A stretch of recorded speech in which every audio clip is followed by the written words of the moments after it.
Well, dear students, good morning, dear students.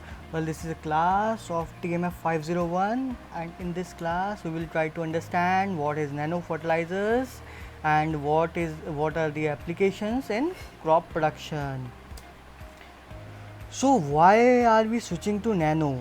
Why are we switching to nano? That's the very important thing कि nano की ज़रूरत क्यों पड़ रही है, nano technology की ज़रूरत क्यों पड़ रही है? Because as you know, the efficiency of basic nutrients is very low. This means if you apply these nutrients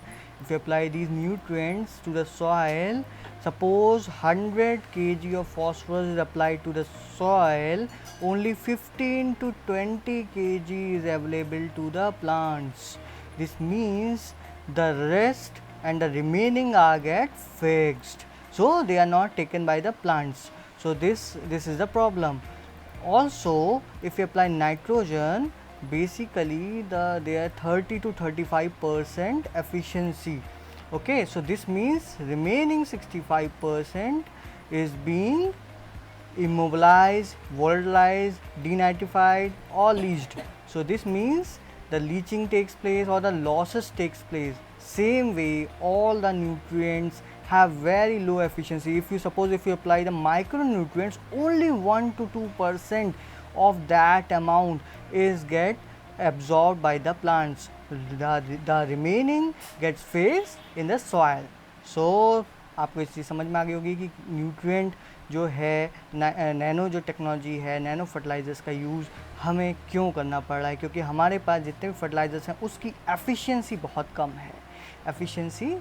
कम है.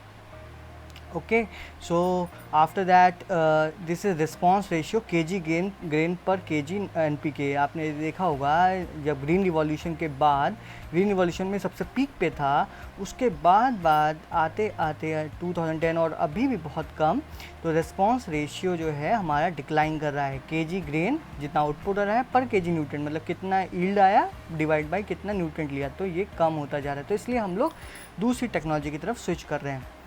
सो पहले समझ लेते हैं नैनो क्या होता है. नैनो आपको समझ में आता है नैनोमीटर से नैनो. ओके, तो नैनोमीटर नैनो पार्टिकल जो आएगा 1 नैनोमीटर से 100 नैनोमीटर की जो रेंज में आएंगे वो नैनो पार्टिकल कहलाएगा. 1 नैनोमीटर से 100 नैनोमीटर के साइज़ में. ओके, तो आपको डिफरेंट रखा है. फ्लोर बैक्टीरिया से भी छोटा, वायरस से भी छोटा. ओके, सो अगर ये 100 करोड़ की पॉपुलेशन है, उसमें से अगर एक पर्सन को निकाला जाए तो वो 10⁻⁹ आता है. Okay, particles having a size in range of 1 to 100 nanometre in 1 और मोर डायमेंशंस, दैट इज़ तो इसलिए 1 से 100 नैनोमीटर की रेंज के जो पार्टिकल्स होते हैं उनको हम नैनो पार्टिकल बोलते हैं. तो होता क्या है, suppose let me tell you something. Suppose ये कोई पार्टिकल है, इस पार्टिकल को सपोज जैसे चॉक होती है, इस पार्टिकल को हम क्रश करेंगे. ये क्रश किया, सपोज हमने इसको तोड़ा, ठीक है, इसमें हमने हैमर को पुश किया. ठीक है, इसमें हमने हैमर को पुश किया, तो उसके बाद क्या होगा, इसके पाउडरी सब्सटेंस बन जाएगा. ये पाउडरी सब्सटेंस बन जाएगा, पार्टिकल बन जाएंगे, जो छोटे इसके पीसेस बन जाएंगे, जो पार्टिकल बन जाएंगे. तो क्या होता है, जैसे ही सरफेस एरिया जो है इसका बढ़ जाता है. Okay, surface area to volume. देखिए एट कांस्टेंट वॉल्यूम में अगर आपको इसका पार्टिकल छोटा करते जाएंगे, साइज़ छोटा करते जाएंगे, तो इसका सरफेस एरिया बढ़ता जाएगा 1x 10x एंड 100x.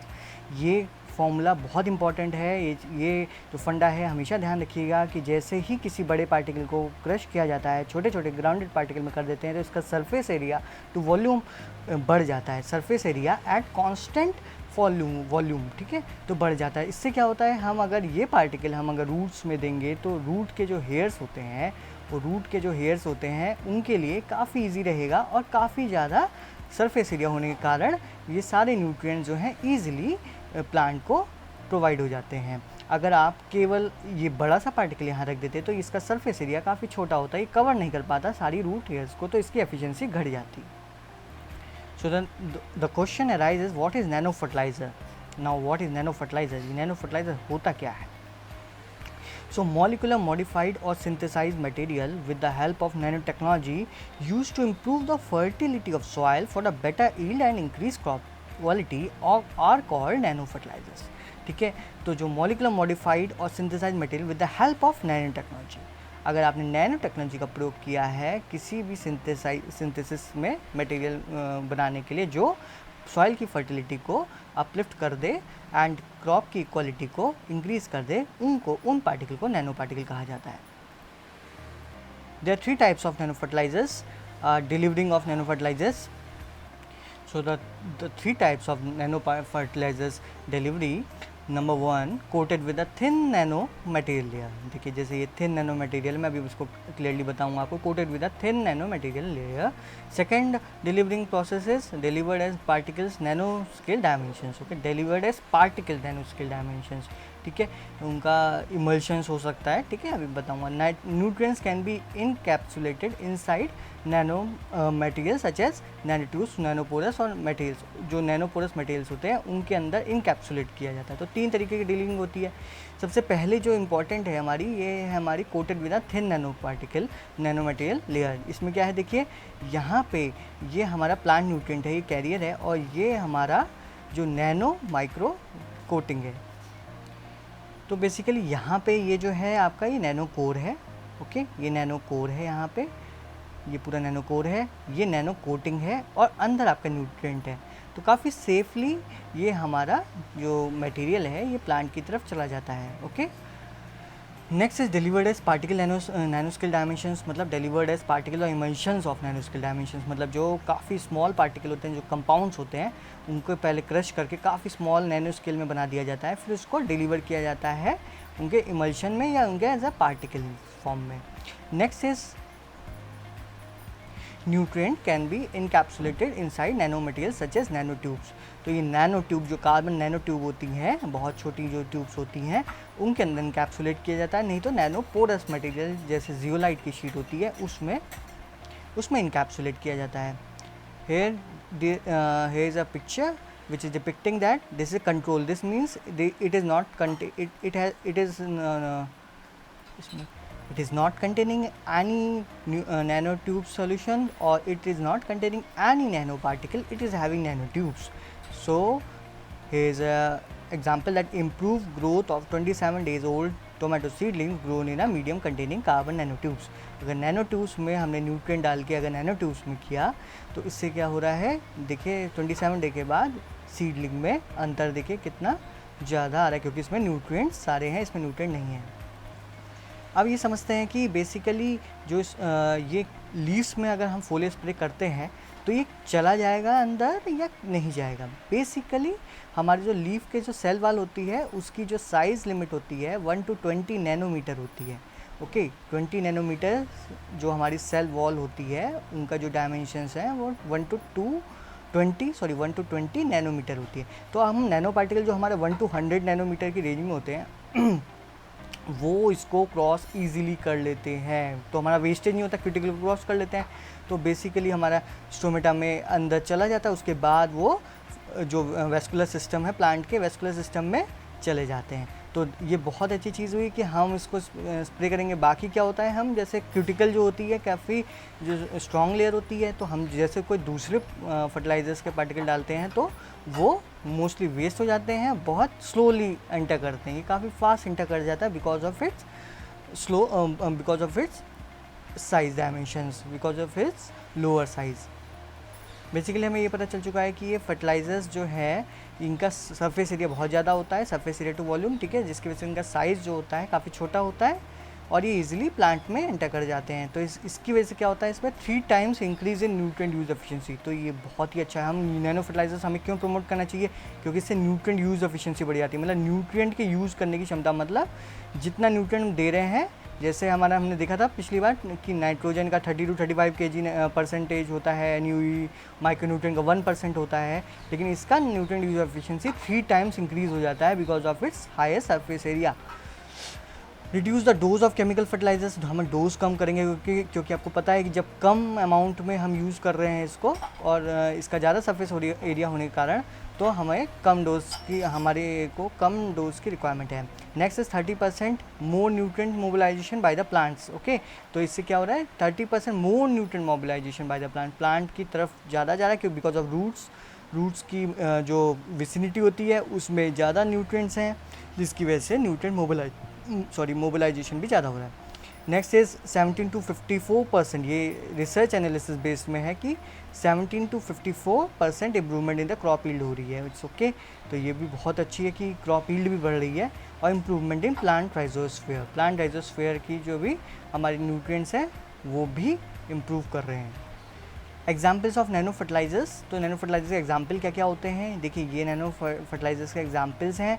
उसके आगे हम NP लगाते हैं। ये क्वेश्चन पूछ सकते हैं कि NP नैनो पार्टिकल होता है, तो NP नैनो पार्टिकल उसके पीछे लगाते हैं हम कभी भी हम एग्जाम्पल्स ऑफ नैनो फर्टिलाइजर देते हैं तो लिखते हैं तो, ठीक है। इसमें से आप 3-4 याद कर लीजिएगा। Now this is the difference between nano and conventional fertiliser. जो हम कन्वेंशनल फर्टिलाइजर जैसे यूरिया, DAP ये सब हम देते हैं, तो उसमें और नैनो में क्या अंतर है, ये भी हमें समझ में आना चाहिए।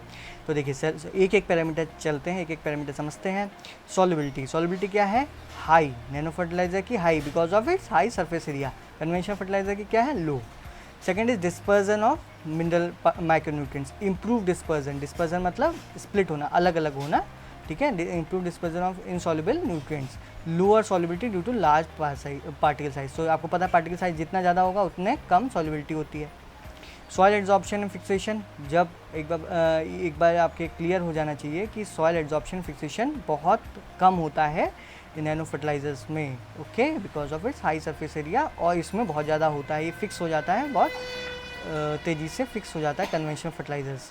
Next is bioavailability, and bioavailability is also high, ठीक है, बायोअवेलेबिलिटी इज़ ऑल्सो हाई, ठीक है, अवेलेबल है प्लांट्स के लिए आराम से। Low in conventional fertilizer. Efficiency of nutrient uptake, increase uptake ratio saves fertilizers resource, and uptake ratio बढ़ा देता है। Conventional fertilizer not available to roots and the nutrients uptake efficiency is low, okay.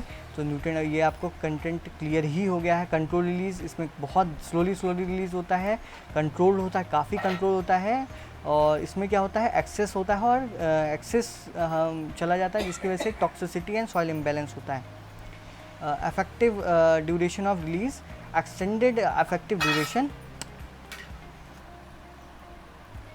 So effective duration, it's extended effective duration, but here in conventional fertilizer used by the plant at the site and time of application, the rest is converted into insoluble form. तो बाकी जो होता है जब plant को available होता है बहुत कम टाइम के लिए, और बाकी रिमेनिंग जो होता है insoluble फॉर्म में कन्वर्ट हो जाता है। Next loss rate, reduce loss of fertiliser nutrients and high loss due to leaching, इसमें लॉसेस भी कम होते हैं। तो बेसिकली ये आपको कंसेप्ट क्लियर ही हो गया होगा कि नैनो फर्टिलाइजर्स बहुत ही एडवांटेजियस हैं, लेकिन इसके कुछ नुकसान भी हैं। एक्चुअली क्या होता है कि जब आप कोई फर्टिलाइज़र्स आप स्प्रे करते हो, सपोज़ आपने कोई फर्टिलाइज़र स्प्रे किया, तो स्प्रे करने के बाद क्या होता है, ये क्योंकि बहुत ही सूक्ष्म होते हैं, 1 to 100 नैनोमीटर में होते हैं, तो क्या हो सकता है ये हमारे बॉडी में पेनिट्रेट कर सकते हैं at the time of spraying. और हम जब स्प्रे करते हैं तो हमारे बॉडी में अगर चले गए तो ये जो लंग्स में, ब्रेन में भी इफ़ेक्ट कर सकते हैं। तो इस पर भी अभी रिसर्च चल रही है। तो बेसिकली इसका डिसएडवांटेजेस भी है। जो डिसएडवांटेजेस ये है कि ये काफ़ी कॉस्टली भी है। सेकेंड थिंग इज़ ये ह्यूमन पर्सपेक्शन के लिए, ह्यूमन के लिए डिजीज़ कॉज कर सकता है। सो डियर स्टूडेंट्स, होप आपको ये छोटा सा कंसेप्ट क्लियर हो गया होगा। नैनो पार्टिकल कोई दिक्कत हो तो प्लीज़ आप कमेंट सेक्शन में मेंशन करें और या मुझे व्हाट्सअप करें। Thank you so much.